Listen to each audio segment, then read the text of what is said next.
Hi friends, welcome back. Today I want to talk to you about the books that I read in June. I felt like I finally got my groove back this month and reading a lot more, and I'm so happy about that because I'm so behind on my Goodreads goal. The first book that I read is The Wedding People by Alison Espach. This book is about this woman. She goes through a breakup and she decides that she's going to take this vacation and off herself. A little depressing in the beginning of the book, but somebody finds her and stops her, and it turns out that she's a bride and this is her wedding weekend, and the entire hotel is in her name except for this one room. And so our main character makes a decision not to ruin this person's wedding and just kind of observe what's going on. And she meets all of these eclectic people and just kind of hangs out with them and involves herself in the wedding. And the bride likes her so much that she decides to make her the maid of honor. It's actually a really cute story. I really enjoyed this one, and I ended up giving it 4 stars.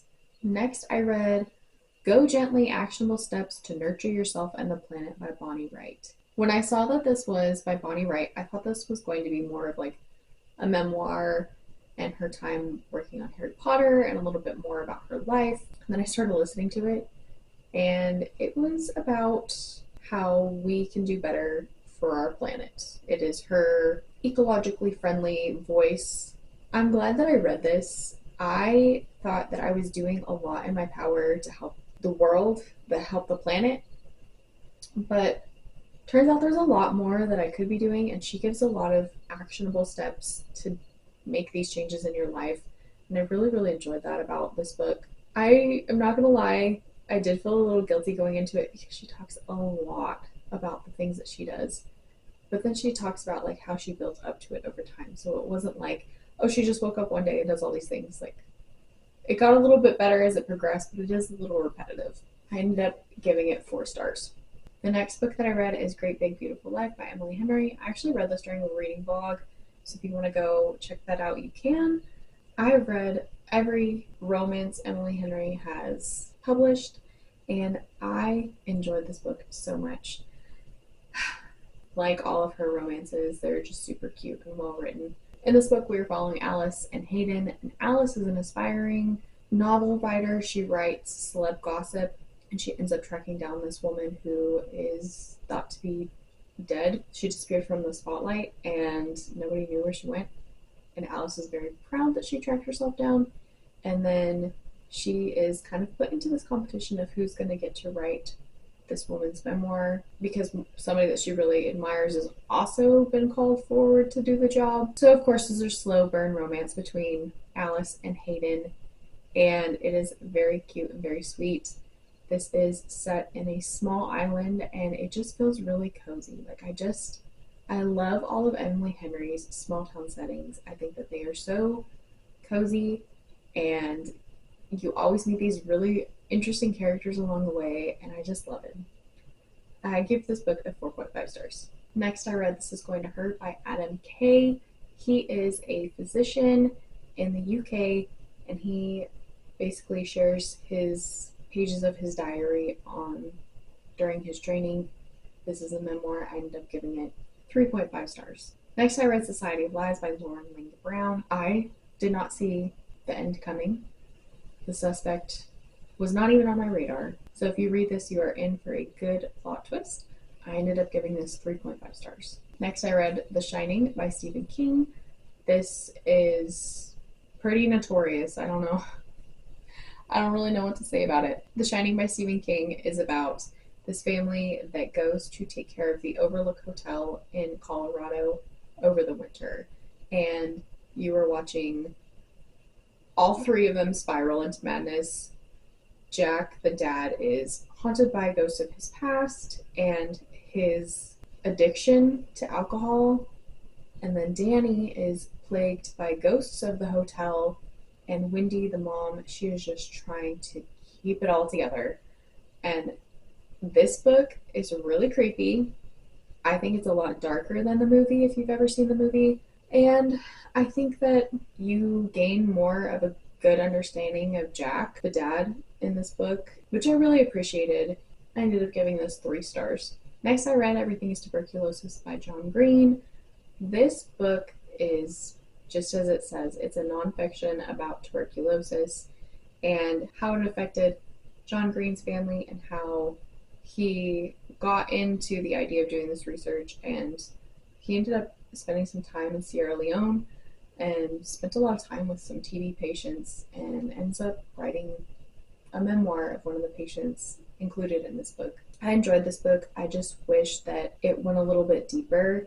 And there's also some political commentary in there that I personally did not feel was very accurate. It's John's opinion, and that's fine, but I personally did not agree with some of his commentary in the book. I gave this book 3 stars.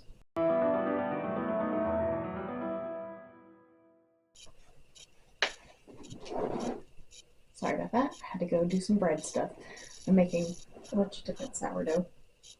I'll include a picture here if I'm done by the time I'm done editing this video. Next, I read Our Infinite Fates by Laura Stephen.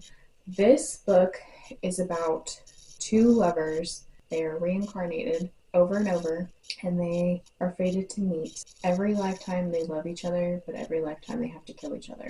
And it is sad, but at the same time, you're just like, what is going on? Like, there's a mystery behind it, so you're trying to figure it out. I ate this book up until like about halfway, and then it got a little bit more repetitive because you have the current timeline, and then you have flashbacks to the past and their past lives together. And that part, it was good because it was leading like more details of their lives, and like you're kind of digging up a little bit of like why this is happening, why they have to kill each other, that kind of thing. And then it just doesn't. I feel like she added some flashbacks for just fluff. And then in the last like quarter of the book, you finally get an explanation as to what the heck is going on, and I hated it. I truly hated the ending. I don't know what direction this should have taken, but I didn't like the direction that it did go. Anyway, because of that, because I enjoyed a good chunk of this book, I liked the characters. I didn't really see a lot of character development, but I did enjoy the characters. I ended up giving this book 3 stars. I really wanted to love this book so much. Like, up until halfway through, I was like, wow, this is a 4.5, and then it got repetitive, and then the ending happened, and I was like, I can't give this more than a 3. Next, I read The Midnight Feast by Lucy Foley. I read this book for my Traveling Annotated book series. You can go watch my episode now, and I really enjoyed this book, but let me tell you what it's about. So we are following multiple perspectives. We have the owner of the hotel, and it is opening weekend, and she is very spiritual and into crystals and all of this stuff. And she is very rich, very powerful, comes from money. This is her family's property. Then we follow Bella, and Bella is a guest at the hotel, and she ends up knowing the owner from their past. Then we follow Owen, who is the owner of the hotel's husband, and he's not who he says he is.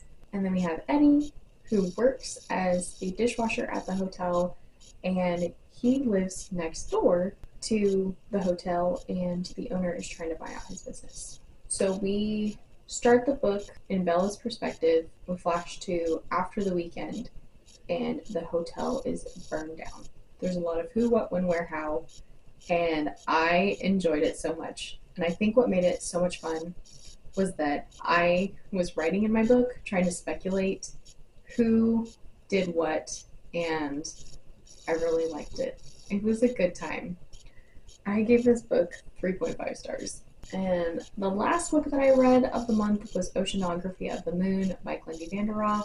The Oceanography of the Moon is about a woman named Riley and a man named Vaughn. Riley is adopted into this eclectic family, and Vaughn ends up staying with them while he's trying to get over his writer's block. Riley and Vaughn have kind of a weird relationship, but there ends up being a little bit of a romance between them, and they both start opening up about their past, and some stuff just happens. I gave this book 2.5 stars. Let me tell you why. This book was all over the place. I love Glendy Vanderah's writing, but all I can tell you about Riley's personality is that she's traumatized by her aunt's death. She is obsessed with the moon because of her aunt, and she's never really loved a man because she's afraid to love people. The other people that she lives with, Alec plays the trumpet outside in the cold. He's obsessed with moths. Sachi is her adoptive mother, and she's an artist. She paints nudes of everybody, doesn't matter. And I feel like I know more about